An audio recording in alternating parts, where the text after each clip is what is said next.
La vallée de la Seriane, une vallée où se trouvent de nombreuses industries qui font la richesse de la Lombardie. Alzano Lombardo et Nembro sont deux communes de 13 000 habitants. Ici, tout le monde recommande la prudence. Cet endroit a le taux de contagion le plus élevé d'Italie. L'épidémie serait née dans le service d'urgence de la ville le 25 janvier dernier.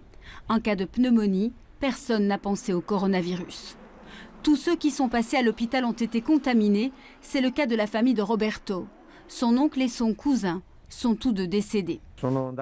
Ils sont allés au service d'urgence pour une banale foulure à la cheville. Ils ont été emmenés et plus personne ne les a revus. Ils sont morts tout seuls, sans le réconfort d'une caresse et un proche à leur chevet. Le maire ne comprend toujours pas pourquoi le gouvernement n'a pas imposé dans sa commune un confinement total déjà fin février, comme ce fut le cas à Codogno, l'autre foyer de l'épidémie en Lombardie. Nous sommes arrivés à 72 morts en quelques semaines. L'an dernier, à la même période, nous avions perdu seulement 10 personnes dans le village. Le village voisin pleure lui aussi plus de 100 morts en 12 jours. Lorsqu'une ambulance stationne, tous se demandent qui sera le prochain. Beaucoup craignent à présent d'être emmenés à l'hôpital, sans doute par peur de mourir seuls. Car ici, les morts vont seuls au cimetière, mais l'épidémie de coronavirus empêche aussi tout réconfort en fin de vie.